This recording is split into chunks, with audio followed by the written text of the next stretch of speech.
في وحده من التيك توكرز المشهورين اجاها هديه تمينه من داعم. شو بتتوقعوا اجاها هديه؟ هاتوا لنشوف.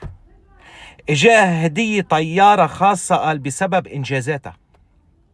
انا بعرف وحده بيجيها هديه مثلا، بيجيها حلا، بيجيها سنسل روح، وبيجيها ساعه. طياره خاصه بسبب انجازاتها. انا إلي 30 سنه بشتغل، ضمت فجل ما اجاني هديه. هي مع عمرها 23 24 روح و25 سنه اجاها طياره خاصه، قال بسبب انجازاتها. اي انجازات بهالعمر؟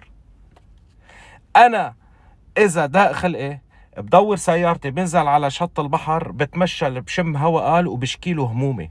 هي اذا ضاق خلقها بتدور الطياره وبتطلع بتشم هوا بالسما فوق. انا ما عم بحس ده، يعني مبروك عليها. بس لما بدك تاخدي هيك هديه، ما تحطيها على العلن بالسوشيال ميديا وتقولي انه انا بسبب انجازاتي.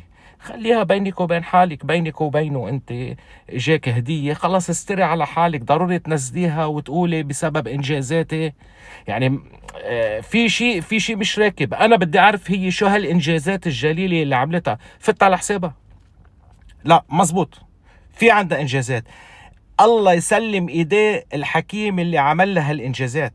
عندها انجازات ما طبيعيه. طبيعي على هالانجازات اللي عندها، اللي على الانجازات اللي عملتها، طبيعي بدها تجيها طياره. يعني شيء ما طبيعي، يعني الانجازات اللي عندها.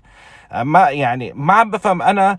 بنت عمرها 23 24 سنه قال عندها انجازات. انا حتجنني كلمه هذه الانجازات. انجازات شو؟ بعدك ما فقست من البيضه بتقولي لي انجازات؟ خلاص خلصنا. اسكتي، استري على حالك، ضبي حالك، خلاص.